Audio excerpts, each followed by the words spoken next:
لو كنت فاكر إن وجودك المستمر هو اللي هيخلي الناس تحبك فأنت للأسف لسه شخص طيب.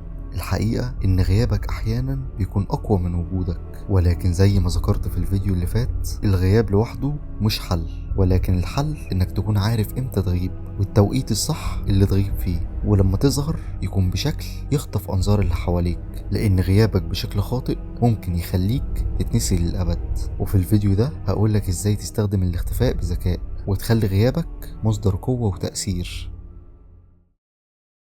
في علم النفس في قانون اسمه قانون الندرة. الناس بطبيعتها بتقدر الحاجة النادرة وبتمل من الحاجة المتوفرة دايما، وأظن إنك سمعت ده كتير. حاجة زي الذهب مثلا ندرتها هي اللي مغلياها، لو الذهب بقى متوفر بكثرة ده هيقلل من قيمته كتير. ونفس الكلام علينا احنا كبشر، كل ما كنت متاح طول الوقت كل ما قيمتك بدأت تقل بالفعل، لكن أول ما تختفي بالشكل اللي هشرحه لك قدام عقل اللي حواليك هيبدأ يشتغل. هو راح فين؟ ليه بعد أصلا؟ غيابك بيخلي فيه لغز، وكل لغز بيشد الانتباه. العقل البشري مبرمج على انه يطارد اللي مش بيقدر يوصله بسهولة. اي شيء متاح طول الوقت بيفقد قيمته حتى لو الشيء ده كان كنز، وده بينطبق على الناس زي ما بينطبق على الاشياء. كل ما كنت موجود بتتكلم بتشارك بتظهر وبترد، كل ما دماغ اللي حواليك بدأت تتعود على وجودك، وهتبدأ كمان تتعامل معاك كأنك شيء مضمون مفكش أي مفاجآت. لكن أول ما تختفي بيبدأ الفراغ. العقل البشري بيكره الفراغ، ولما تختفي بيبدأ يملى الفراغ ده بتساؤلات وباحتمالات وبقلق. أحيانا الموضوع مش مجرد غياب، انت بتحول نفسك للغز. ولكن عشان الناس تحس بتأثير غيابك فعلا يبقى لازم تكون بتقدم قيمة، بتقدم حاجة محدش غيرك بيعرف يعملها، عشان لما تغيب تسبب أكبر ضرر ممكن وتخليهم يحسوا قد ايه وجودك كان فارق.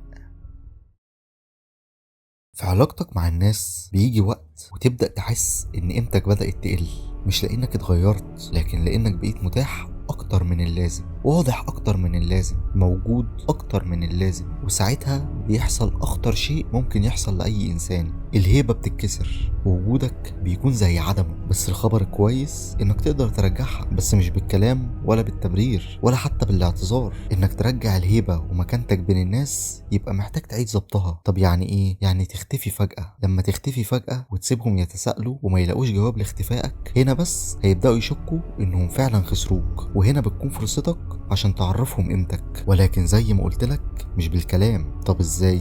انا عايزك تختفي نهائيا، ولما قلت تختفي يبقى بمعنى الكلمة، حتى عن السوشيال ميديا، لاني بشوف بعض الناس بيختفوا ولكن بيفضلوا متاحين على السوشيال ميديا، وده ما اسموش اختفاء. انت بتنزل ستوري وانت في الجيم وانت بتقرا كتاب، طيب ما كده هم عرفوا انت بتشتغل على نفسك ازاي، وهيكونوا متوقعينك لما تظهر بشكل عامل ازاي. ولكن لا، خليهم يتفاجئوا من اول ظهور ليك وبس. طيب انت كده عرفت انك بما ان قيمتك انخفضت وبقيت مضمون سواء بين اصدقائك او خطيبتك او ايا كان، لازم تختفي عشان ترجع قيمتك. طيب في الفترة اللي هتختفي فيها دي هتعمل ايه؟ ببساطة انت هتشتغل على نفسك، هتشتغل في كل لحظة انت مختفي فيها لتحسين جسمك وصحتك وعقلك. حتى هتقرا كتب لتحسين عقلك، هتروح الجيم لتحسين جسمك، هتنام بدري وتصحى بدري وتتعلم مهارة مفيدة عشان تزود دخلك. والأهم من كل ده إنك تتعلم أكتر عن علم النفس الأسود، عشان لما ترجع بشكل وشخصية مثالية. وده مش هيحصل غير لما تتابعني. وبما إننا كده عرفنا خطوتين، الأولى هي قانون الندرة وإزاي بيشتغل، والتانية هي إزاي تعيد ضبط هيبتك وحضرتك بين الناس، باقي خطوة واحدة وهي الأهم، وهي إزاي تتجنب ان ده يحصل تاني، وازاي تعرف التوقيت اللي لازم تختفي فيه عن الانظار عشان تثير الغموض، وكمان تختفي قد ايه عشان ما تتنسيش خالص. الاختفاء زي ما قلنا في حد ذاته قوة، لكن التوقيت هو اللي بيحول الاختفاء من هروب لضربة نفسية مدمرة. في ناس بتختفي بعد ما يحصل خلاف أو بعد ما تحس بالإهانة، وده بيخلي اللي قدامه يترجم الموقف كضعف وهروب كمان. لكن الاختفاء الحقيقي اللي بيزرع في قلوب الناس القلق والغموض والهيبة هو لما تختفي وانت في قمة التأثير، لما تكون في لحظة قوتك، لما الكل يكون منتبه ليك ولسه محدش شبع منك. ولكن صدقني الاختفاء برضه ليه حدود.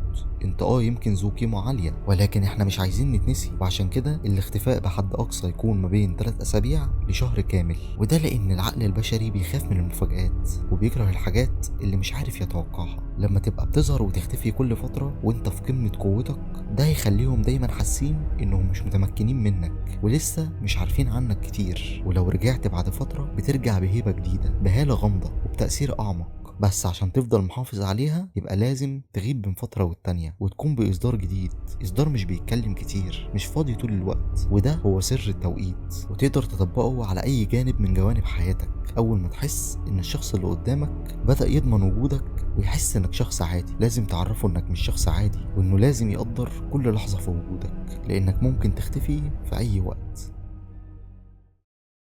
لو وصلت للنهاية فده معناه إنك شخص بيدور على الحقيقة. ولو مهتم تفهم أكتر عن علم النفس الأسود وفن التلاعب والتحكم بالعلاقات، اشترك في القناة، لأن اللي جاي هيغير نظرتك للعالم تماما.